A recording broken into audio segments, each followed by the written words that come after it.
the concept of a generalist, someone who can connect dots between disciplines, between events, between formerly siloed knowledge banks. That's where we need to go. Doesn't mean that you toss aside your expertise, your expertise, and it has no value anymore. It's just, can you be a part of a community, or can you learn and find that connective tissue and be able to connect those dots? That's where I'm going with this.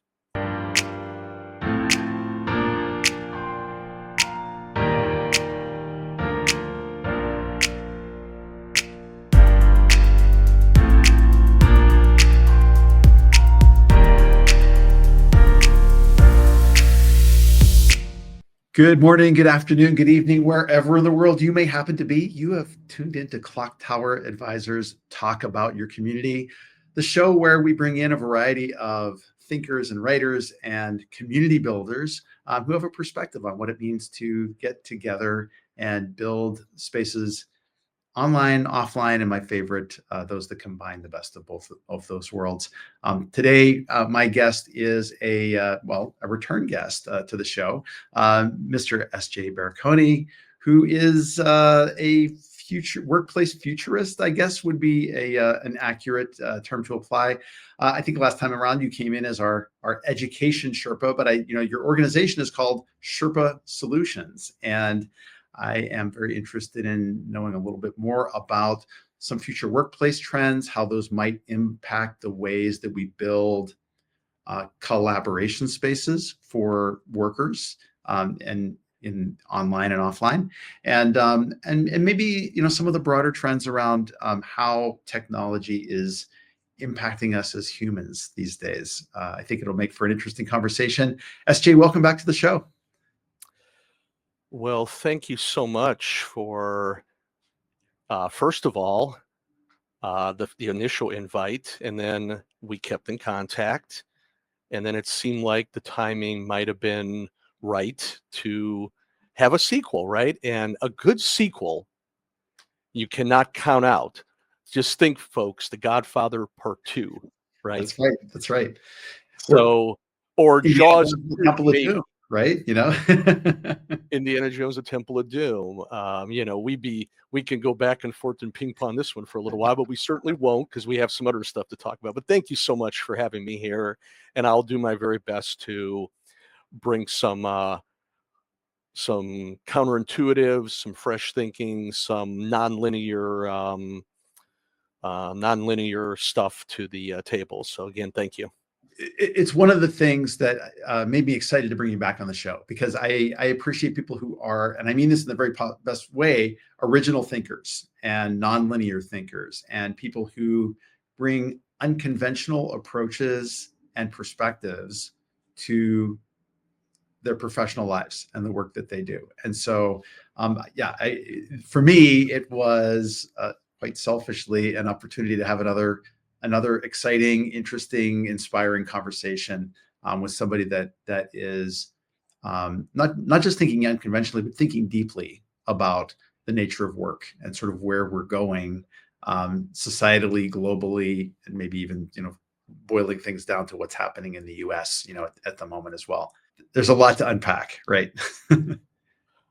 There absolutely is, because wherever you're listening, watching in the world, folks, something is changing, something is transforming, something is going through the process of the caterpillar to the butterfly, right? So we want to do our best to offer you hope, offer you a roadmap, offer you a useful guide. And if you're happening, if some of this stuff might frighten you or scare you, don't allow that to be the lead. I mean, capture that kind of emotion and use it for the betterment of where we're going, instead of fearing what may happen in a so-called worst case scenario. And thanks for bringing that up, because I think, fear is one of those questions. I will sometimes hear, we'll call them social philosophers, talk about us being in a constant state of crisis or constant disruption cycle now that Right. doesn't I remain unconvinced that that's actually any different than it has ever been. We're always in a state of flux. We're always in a state of growth, change, Right. transition, Right. transformation. And to call it, sort of I'm not pulling down the right terminology for it in my brain right now, but the constant crisis, the ongoing perpetual hair on fire, moment that it can seem like we live in, um, is encouraging people to see the world in a certain way and encouraging a certain mindset that's maybe not helpful to us. Yes. Here's the deal. If anything, the pace of change, of transformation, of revival, renewal, pick your favorite term or maybe a couple of them. Maybe the only thing that's changed is we have more awareness because the technology has brought it closer to us, right? Mm-hmm. Because if you think about the initial industrial age, the revolution, if you will, that happened, a good chunk of that happened away from most people, right? And then eventually it started to change their lives through ripple effect and such. Now the change is hashtag in your face, right? Because the technology has brought it to you and the world is a lot smaller, and you can use the funny thing that we've heard for a couple decades now, the 6 degrees of Kevin Bacon sort of thing, right? Yes. But here's the thing. It's closer to us because it is surrounding us because of technology, right? Also, the 24 by 7 by 365 news cycle. There have been many people talking about this, and I'm only going to scratch the surface. You'd have to dig on your own time, folks. But when that cycle really started to kick off back, I would probably place it in the early 80s, around the time that cable television started to become more commonplace, right? With one of the first, the origin, I would say, was probably CNN, right? Mm-hmm. And then Mm-hmm. much later, you had other stations spring up and then other services and such, right? And now we'd be here, gosh, probably for an hour going through all the various options that are out there. They needed to fill the airwaves with content. So, what has been common since the era of yellow journalism, if not before that, has been to get people's attention. You almost have to shake them like a James Bond martini, right? Mm-hmm. So, as part of shaking them, for better or for worse, one of the things that has been used, it's a modality that's been used since the beginning of time, probably, is fear, you know, the negative emotions, right? And that's exactly what's going on. And that's exactly why, going back to your comment from a few moments ago, Todd, is this constant use of the word crisis. Mm-hmm. Okay. We have we have so overused the word. I'm not even sure if we were if in an isolation we were asked what is a crisis and what crisis or crises have affected you, fill in the blank person's name. I don't Mm-hmm. know if people would be able to do it anymore because the word is overused. Not everything is a crisis. And if we would stop doing that, we would be a lot better off. And then we can embrace the change, the disruption, and attempt to get out in front of it instead of making us think we have to ride the wave and we have to, maybe it's just all bad or something, right? Again, it goes back to these forces of media and modern day yellow journalism and things of that nature. So I'll just leave it there for now, and we'll see where the conversation takes it. I love that, and I know, I think in our last conversation we talked a little bit about sort of the nature of technology Yeah. fostering outrage and fear and sort of the negative emotions that we said, and we're still obviously living in that state right now. The term that I was going to bring down, and I think that dovetails with your point about technology being a magnifier and accelerant, a multiplier of our awareness of things. The term that I've heard coined, and a lot of future foresight professionals like this term is the term polycrisis. That we're dealing with multiple crises hitting us at once, from different directions in unexpected ways. The black swan, event, the thing that could not have been foreseen, or maybe a lesser known one from Michelle Walker. I think I got her name right. The gray rhino, which she calls, which is the thing that is expected, but that nobody really prepared for, that because they were being obtuse for one reason or another. But we've created language to describe this state of things that maybe always has been, like you said, like that. You're right. Yellow journalism. The headline is, that gets people's attention is not dog bites man, but man bites dog, right? The sensationalism, the tyranny of the new, that distracts us continuously with like the next new thing, is certainly not slowing down because of the technologies that we've put into place around us. Yes. Yeah, because I have heard much the same things along this journey that I've been on with Sherpa Solutions, because I don't claim, and I'm actually a believer in this, and this might or might not shake some people a little bit. But again, since the term shake came up through what I said a few minutes ago, let's just continue with that as part of me addressing this part of the conversation, Todd, is I believe that the world of expertitis is crumbling, okay? Because the transformation, the change, the ripples are taking the edifices of what institutionalized knowledge, mostly siloed, it's all now connected, okay? And I can make a very good case that has been connected the whole time. It's just that our outmoded, I would even say obsolete, archaic way of educating people is no longer keeping up. Mm-hmm. And people who want to guard that gate, the gate of knowledge, right? The gate of wisdom, some might say. The people who claim that you can be on this plane of knowing so much as an expert, I don't know if I can buy that anymore.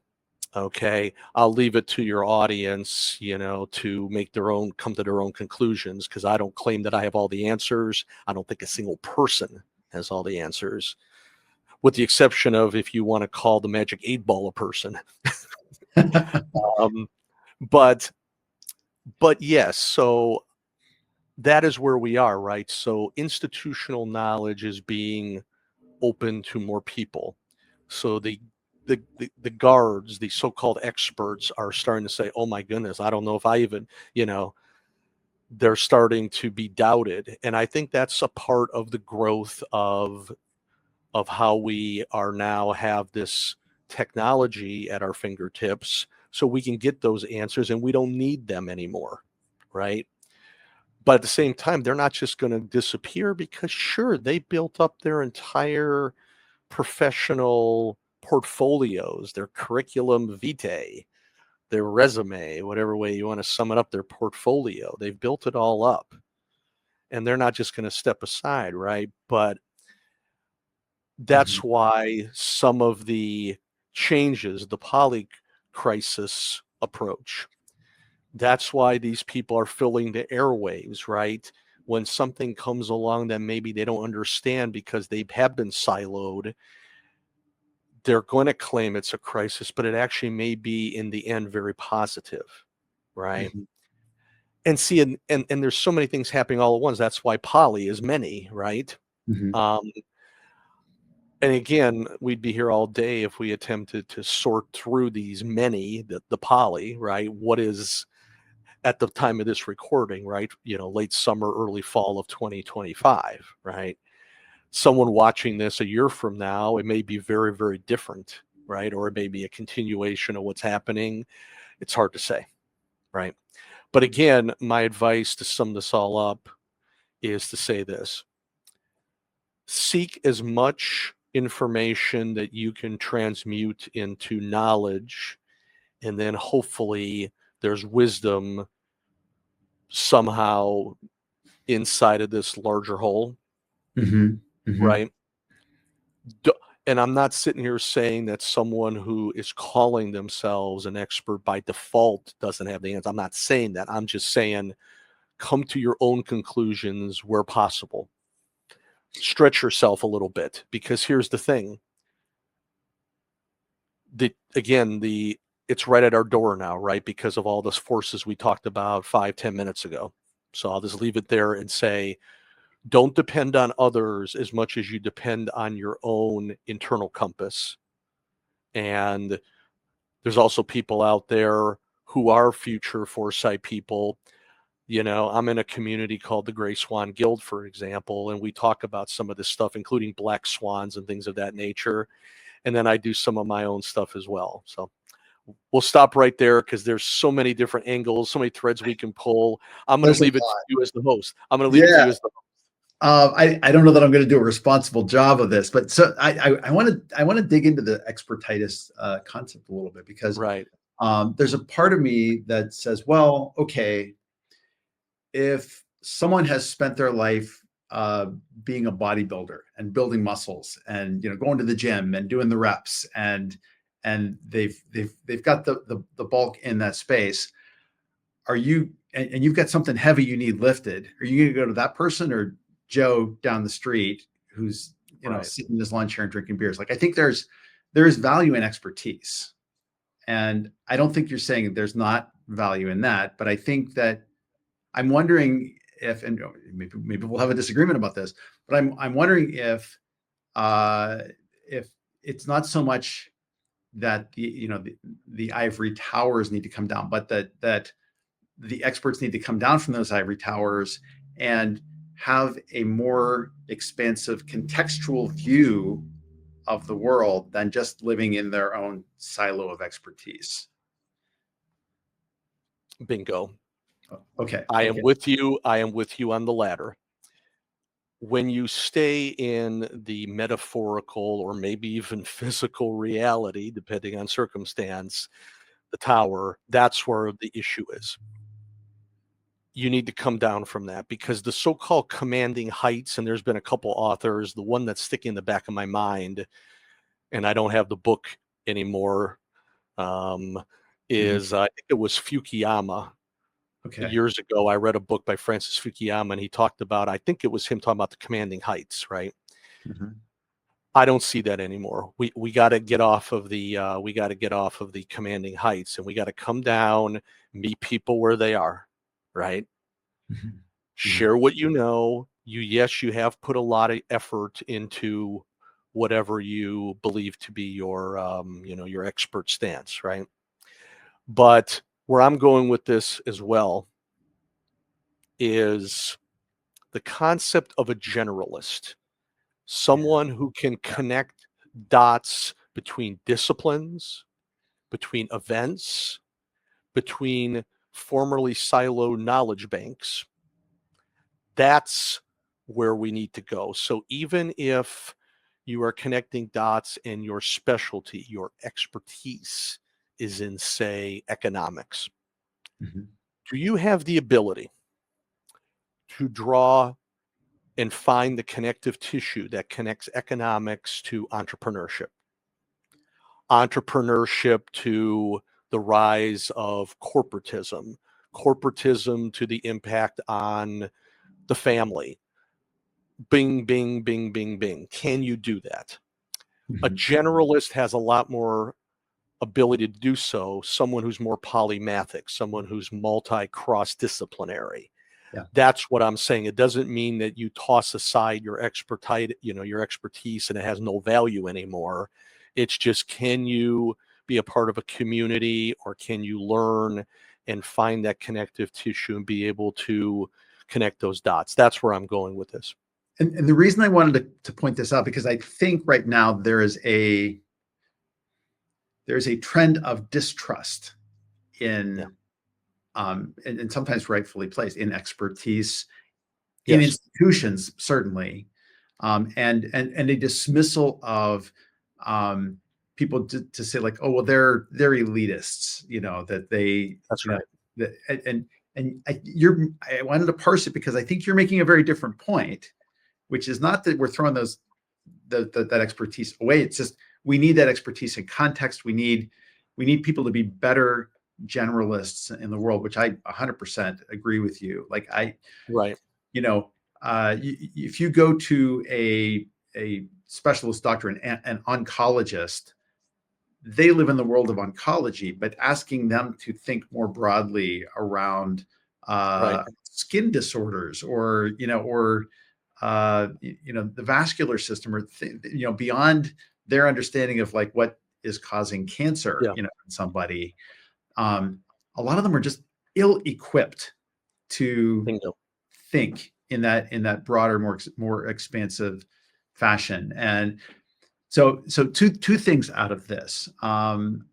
First of all, and hopefully I can keep both of these things in my brain at once. I'm a simple-minded bear at best. One is an observation that I think this is maybe a justification or a rise for the liberal arts education again. That encourages those core skills of critical thinking and thinking expansively, connecting the seemingly disconnected, finding context and meanings across different disciplines and understandings. So that's my observation, and we can reflect on that. And the other piece is a question I want to put out loud, and I'd love your reflection on this. And I think it was Neil Postman in a book called Amusing Ourselves to Death, a bit of a dated book, but talking a little bit about the rise of pop culture through television and the impact of that technology in the earlier 20th century on everyday people suddenly seeing things like a soap opera on television, and the impact of that being, oh my gosh, society is going mad. People are getting divorced, and they're in all these different, situations that are being depicted in soap operas, and it's leading to the dissolution of the things that made us, a cohesive society. And yet, I think one of Postman's theses is that it actually raised the tide for everyone, because it allowed them to imagine life in different ways than maybe they had seen possible. We may be experiencing the same sort of thing in a much more supercharged way with social technologies and with the rise of AI and the things that are happening to us technologically today. So that's my, I wonder, question to reflect on. I think they're related points, and I think that what we're rolling up to is your 5 workplace trends. That I think are impacting things. I feel like we've been sort of nibbling around the edges of that conversation as well. Well, as a Gen Xer, I can relate to that, because one of my favorite games, and depending who's listening to this, maybe like, I got to go run to my search engine and figure out what he's talking about, is nibbling. The first thing I thought of was Pac-Man. Yes. All right. Well, we'll leave that one for now because we have other stuff to address. But anyway, all right, let me attempt to take these in reverse order. The rise of the mass media, there's been different waves of that over the years, right? I guess you would say newspapers probably were first, and you can make some cases for other things too, but we're not here to get that deep into just one thing, right? And then what? Radio, right? I think it was Pittsburgh, Pennsylvania was the first radio station, if memory serves. KDKA. I grew up there. Yeah. There you go. Okay. Yep. Then, of course, what after that, right? Television. Then eventually what? Cable television, satellite television, eventually, what? 8-track tapes to cassettes to, CDs to DVDs. And we'd be here all day, talking about all the various iterations, right? But the question that I am interpreting that you're asking, and I'm giving just a very high level answer to it, is did that have a major impact on things? And the answer is no question it did, right?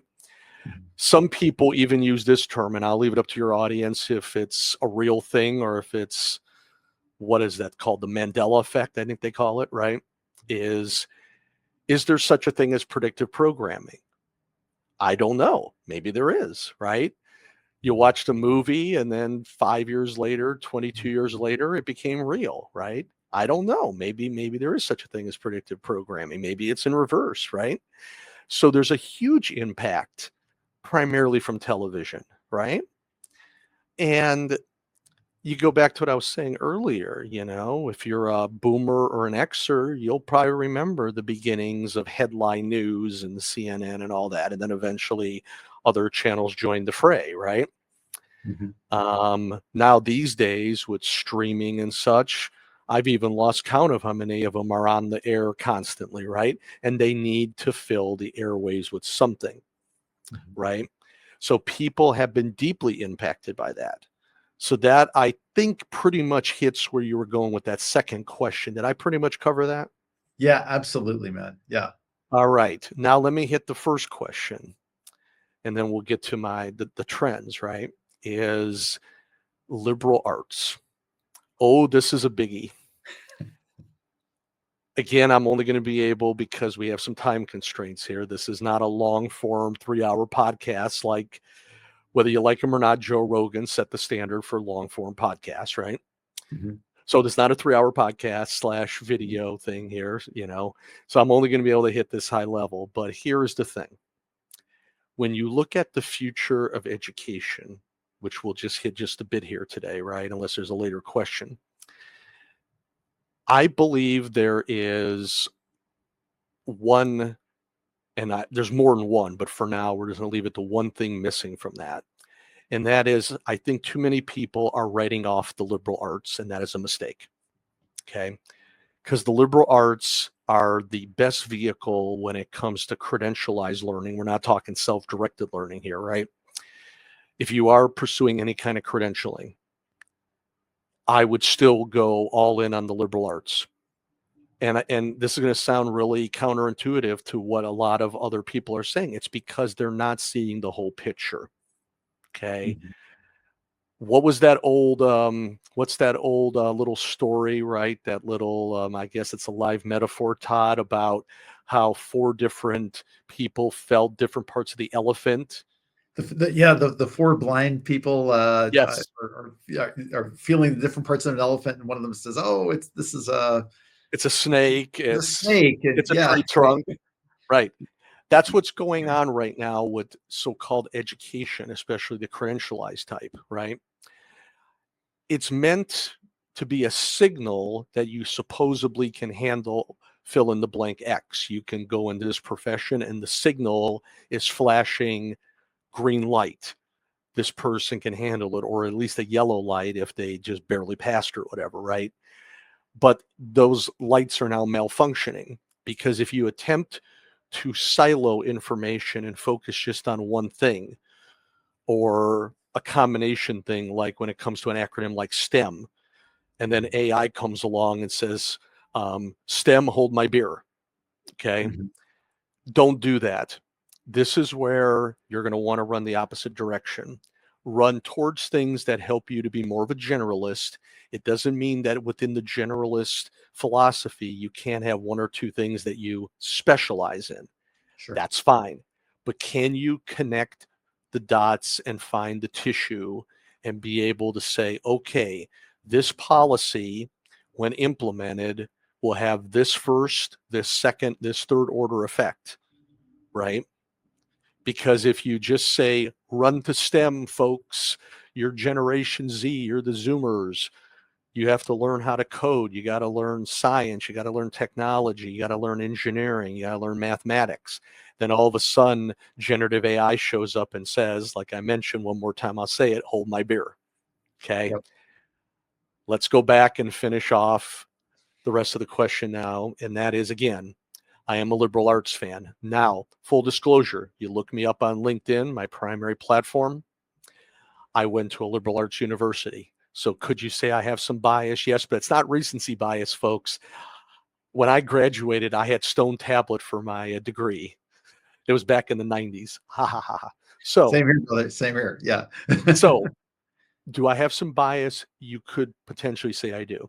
But it's not about sending people to the ivory tower in the university. It's just saying that if you pursue a credential, even if you do it strictly virtually, I would encourage you to do it more in line with generalism. And that's where the liberal arts sits, right? Yeah.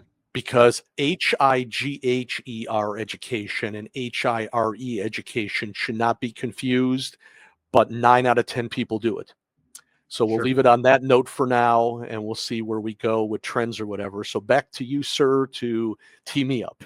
Yeah, no, I love that, and I think you and I share a view of that, and I think you're right to make the point that it's not about going back to the ivory tower institutions that are increasingly unavailable in terms of just cost That's right. and so many people. I hear about so many young people who've gone through, a 4-year degree program now and are in untenable debt and can't get a job. And That's AI right. has been taking and been eating away at a lot of entry level, apprentice level kinds of employment opportunities. That's right. It's almost a betrayal, from the system, although it's not. It's just market forces. I'm sure with much of that. I think that for me, what it comes down to is encouraging the quality of curiosity in others, and so, like, yes, you may have gone through a higher HIRE education program because you were very mindful of being like, I'm going to be a software developer. I just want to know about coding things, or I'm going to be this kind of scientist. I want to know about, Right.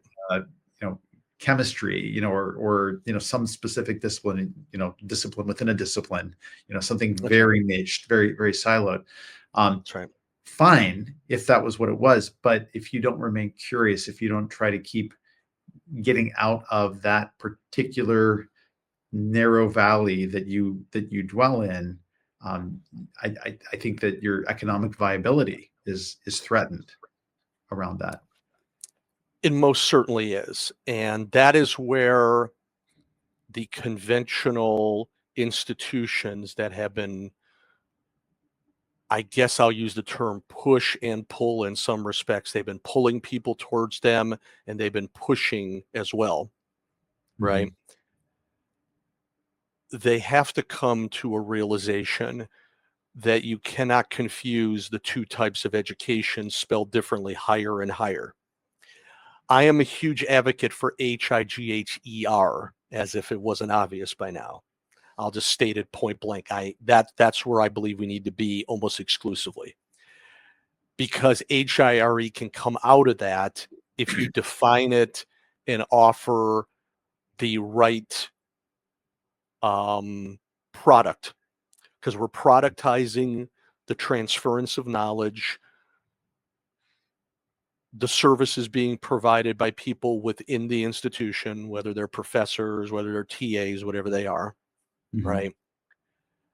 So they are providing it, but here's the end game is don't narrow it down so far that you get an HIRE and then something comes along. And I think this is a great transition into the 5 trends, right? I don't think I can escape this conversation. Not that I'm asking to escape it, Todd, by not bringing up AI as one of the 5. I have to, right? I mean, Yeah. I would be the person who thought the elephant was a tree trunk if I didn't mention AI. Right? Yeah. So may I go ahead and do the transition here and just talk Please. about the 5? We've been kind of winding up to it, but I've been excited to get into your into your list. And All and right. we talked a little bit before the stream to say, like, it's a little bit arbitrary, like Oh, 3, always. 5, 7, but I think 5 is easy enough for people to wrap their heads around. So I'm very interested to get into it. Please proceed. Yes. All right. I wanted to be sure because, hey, this is your show and I'm here to do my best to answer whatever you want to toss at me, right? But with all Now, due respect, my friend, it's about you. You're my guest, so no, I'm well, glad to hear what you're saying. well, thank you. Again, I wanted to be very differential in that regard. So, okay. So let's just start. And no, I'm not going to get super deep into these again for reasons that I've stated before. Time is not our enemy, but it's our constrainer, and it has to be, right?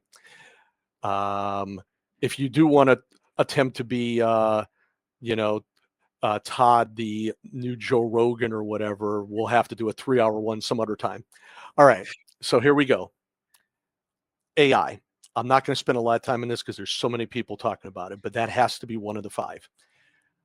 What I'm going to leave your audience with is look at it as a way to free up things that are current day drudgery. Think about if you were able to have a conversation with your great grandparents, maybe great great grandparents, they probably would have told you how difficult it was to wash clothes, how to get meals on the table. And then things started to change, right? Ovens, microwave ovens, convection ovens, washing machines, dryers, all these things developed, right? Yeah, So absolutely. that took the drudgery out of their life going back 2, 3, 4, 5 generations ago. What is the drudgery in your current life that AI can take away? That's how you need to define it. Higher order thinking that you can pursue being curious and you can pursue doing things that you would claim. And this is very spurious as it is because it drives me a little bit mildly bonkers, is people who say, I don't have time. Everyone has time for things that matter to them. Mm-hmm. And in some cases, the things that matter to them are crowded out by the drudgery. So, what can AI do for you that is drudgery? That if your great grandparents came back and basically said, okay, now I'm taking away your microwave, I'm taking away all these things that you take for granted, and now you're going to have to do what I did, basically go head off with a rifle and shoot your meal, right, or whatever, right? Yep. Hang it outside and let it dry out so you got jerky out of it or something. You see what I'm saying? Yep. What can AI do? So that's the first trend without going any deeper or anything, but just again define it that way, and I think it'll help you to get through any fears or anything. Yep. Second workplace trend is the prioritization. This is where education and work cross over heavily, is the prioritization of skills over paper. Now, I'm saying the paper in this case is almost exclusively HIRE. Okay. If you have paper that's HIGHER, liberal arts or an adjacent approach, you should be just fine. Okay. There's going to be some disruption, as there always is in every epoch and every era and every generation or two. You're not going to escape that. But that's the second trend, is develop your skills. Skills are almost exclusively like muscles. If you let your muscles atrophy for lack of curiosity, lack of wonder, the stuff that I'm sure as a kid, your parents were like, please stop asking questions, Junior. I'm going to tell you that you should continue to ask questions, because asking questions is a very good thing, because success law number 10, Todd, make your questions bigger than your answers. That is where experts tend to fall short unless they are experting, if that's a word, experting, and they're doing it through curiosity and they're doing the stuff we spoke of earlier, right? So that's second. Develop skills like muscles. Not saying paper doesn't have value, but paper will be second unless it's HIGHER paper. Okay. Mm-hmm. Third trend. The third trend is, I'm going to focus on this one, and there's so many I can pick out of the world, right? But I'm going to say is Gen Z, it's happening already. If you happen to have a Gen Z kid or a grandkid, don't be surprised. It's happening, and it might be a little imperceptible to you, but vehicle ownership is at somewhat record lows because autonomous driving is here, right? We are at the point now that you don't have to own a vehicle anymore, and you don't have to feel like you are in some, secluded community in rural fill in the blank or something, right? You're not living on a commune. Okay. Mm-hmm. Are we quite there yet? No, but we're trending that way. Generation Z Zoomers have the lowest car ownership rate in quite some time, probably back to when our forebears were just getting used to this thing called a motorized carriage. So this one might be a little bit of a surprise to your audience. Why am I bringing that one up? I'm just saying, keep an eye out for this one. It's going to shake up the insurance market. It's going to shake up what people were worried about with traffic jams and infrastructure projects, because Americans have been struggling to build big things for a long time. We still need to overcome that, but not in the sense of building these 8 and 10 lane superhighways anymore. Yeah. Okay. Well, so that's my third one. Yeah, and I don't want to interrupt the rest of the items here, but I'll just make a side comment to say I can certainly see that in urban environments Yes. where it's easier for me to jump on a public transport or grab an Uber and get to where I need to go and not have the overhead of owning a vehicle for that. That's right.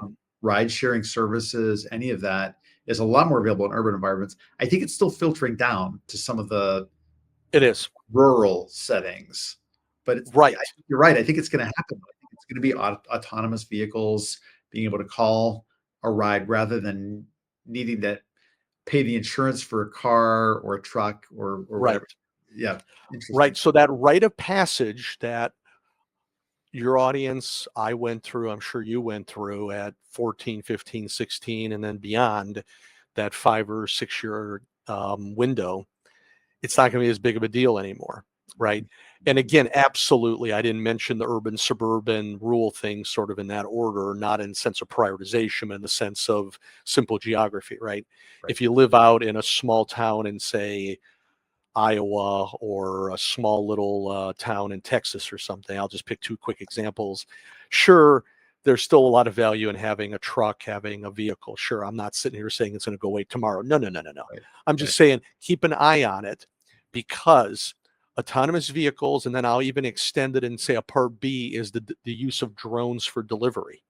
Mm-hmm. So that's the third one. And again, I'm only hitting these at a high level because of time. Yeah. Please continue. Fourth one, I would say, is what can we use blockchain smart contract applications for that tend to be drudgery? Let's toss one out that I think pretty much anyone in your audience, Todd, will be familiar with. I know I am. You probably are as well. We'll find out in a second. Have you ever had a mortgage? Or do you have one now? Do you remember how thick that paper is? Yeah, it's terrible. Yeah. What if we eliminated all that through the use of a smart contract? That's a big deal. So I'm going to say keep an eye on blockchain applications. And by the time I say this, this might already be outdated, but off the top of my head, there are 7 major blockchains, right? Ethereum is probably the best, most well-known, right? But there's others. There's Solana and there's some others, right? So blockchains, I think, have the ability to take massive stacks of paper and literally squish them down to nothing. Okay. So there's going to be disruption in insurance, in real estate, in titles, inspection services, things of that nature, banking, which obviously would include credit unions as well as conventional banks. All these things are going to be completely shaken up. Okay. So I would say that's the fourth one. And again, these may not be the ones that are on immediate people's radar, but that's why I'm here. I'm here to bring some stuff to you that you may not have been thinking about, right? So that's fourth. And then I will cap it off with this highly subjective list that I shrunk down from about 20 something, right? I would say the next one, and this one is probably already impacting you, so we'll leave you with bookends that are maybe a little more familiar, is it's not about where you work as much as what are you getting accomplished. So it's not about physical location, it's about just the outcome, the result. So when you think about a workplace, a lot of us, especially if you're an Xer like me, if you're a boomer before me, even a good chunk of the millennials, the Zoomers are the first real generation because of their digital native status to be shaken up this way. But obviously, certain industries and certain types of products and services cannot be delivered remotely. And I get that, right?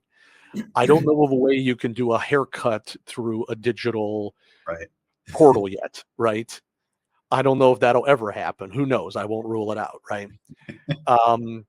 I don't know of a way that you can reach through a screen and get an oil change for those who still happen to have a vehicle, right? Thinking about my earlier one, right?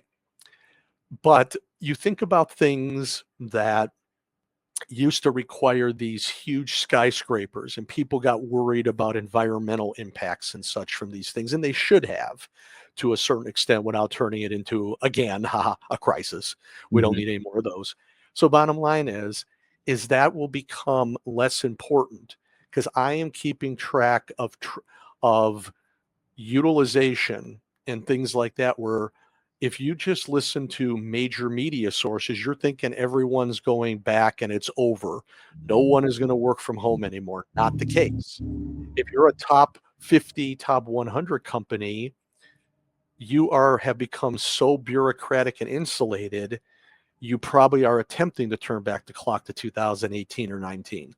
But if you are anywhere outside of the top 50, top 100, maybe top 250 in terms of size in this country and beyond, right? UK, Canada, other such nations that are at least to some element free, no such issue anymore. You can work again with understanding some differences between industries and whatnot and the types of services. You can work from anywhere now. So AI on one side, work from anywhere, hybrid, fully remote, etc. That's where we are. So that's a future work trend because people oftentimes congregated in certain geographies because they didn't really have a choice.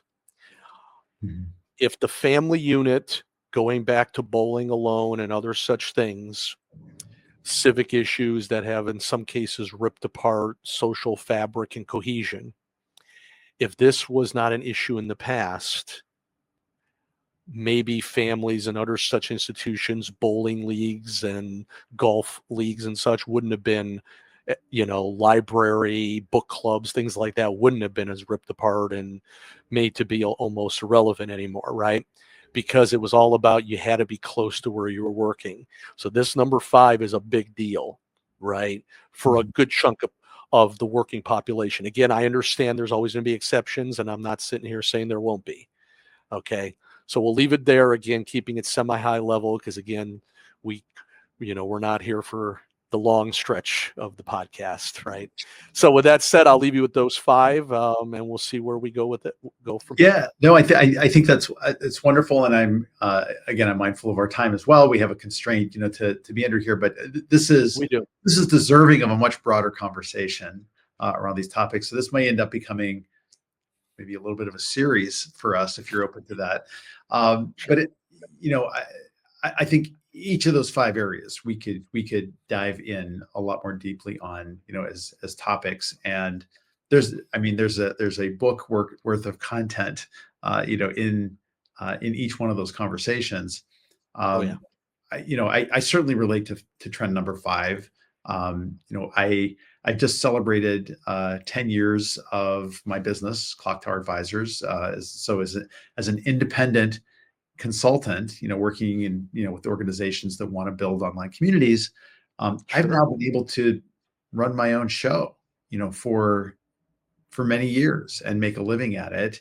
And at least the way that it's evolved now, I don't even have to get on a plane and go sit with a company or company's leadership to do meaningful work with them. Everything I do, all the tools that I have are things that I can deploy virtually, to be able to create value, for them. And so I live my work life out of an office in my home, and Right. and that is very much to my satisfaction. Not that that is, a capacity, like you said, for all professions. It's definitely not. But No. I think for many of us, probably, I don't even know, I might venture even to say for a majority of us, that are in Yeah. any kind of knowledge work, um, we don't have to be in a physical office location, just despite what Elon Musk may feel like, or Right. others that are trying to call people back into the office after the pandemic, who said, "Oh, that's all over. Everybody back in the office now." No, No. I say No. to you, I say to them, screw you. That is not necessary. And in fact, your employees will be voting with their feet, if you make it an odious situation for them. They like the freedom that they found, from having independence and being able to work their own schedules. Absolutely, because here's the thing. You have, again, it goes back to the earlier conversation without opening it up too deep again, but generalist dot connecting. What connection did having to go to a physical location to do X, whatever X is? X is your profession, banking or whatever, right? Um, Maybe that's not the best example. Well, I will stick with it just for time, right? Banking or financial services or whatever. Sure.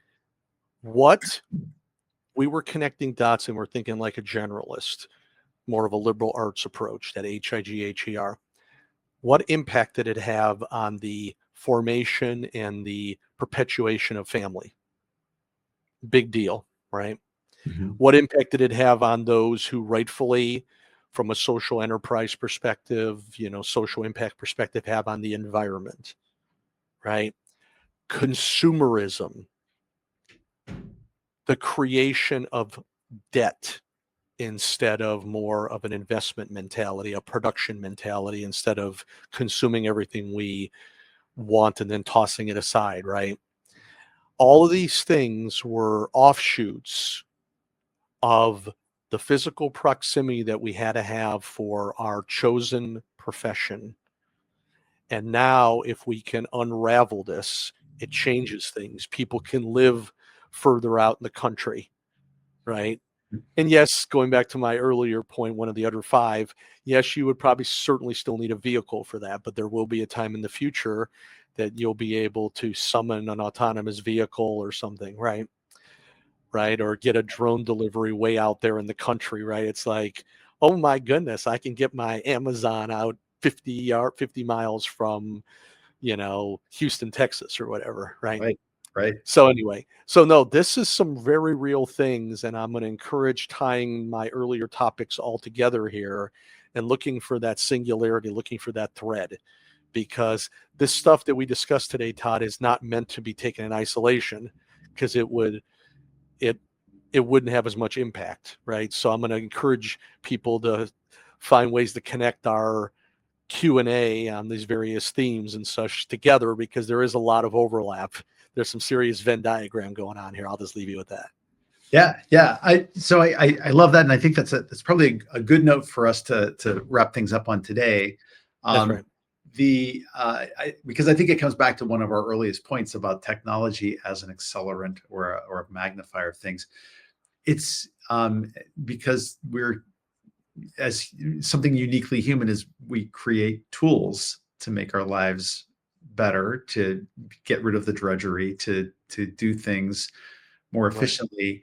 We're at a point now where that technology has allowed us to act in ways that, in fiction, we saw depictions of like super geniuses being able to do multiple things at once. It's making Right. us savants in a lot of ways, and that's a little scary, because being able to think of those multiple ways that things can impact the situation, requires the development of a new set of mental muscles, to It does. do that work. And I really appreciate you bringing those trends to light. And as always, your insights and what a delightful guy you are to talk to. I really appreciate the thought and the discussions that you and I've had a chance to have over, I guess, the years now. We've known each other for a little while. So thanks for coming back on the show. And for those of you, if you like the conversation that SJ and I just had, go ahead and check out our previous. I wanted to call it a throwdown, but it wasn't. It was just a festival of ideas. The last time we got together. So go ahead and check that out on our channel. And as always, if you see it in your heart, if you found this interesting, stimulated discussion, I encourage you to subscribe and comment on this video. I try to respond to everybody that replies to it. And in the meantime, we'll be back with more live streams. This was a special recorded session today, but again, we air on every other Friday, 10 a.m. U.S. Central Time on LinkedIn and YouTube, and I sometimes go slumming on Facebook. But I appreciate you tuning in. Until we meet next time, keep building great communities. SJ, thanks for joining me on the show. Nope, it was my pleasure. And thank you again for the opportunity to live up to my 3 S's, Todd: serve, solve, and share. Thank you, sir. Appreciate it. Take care.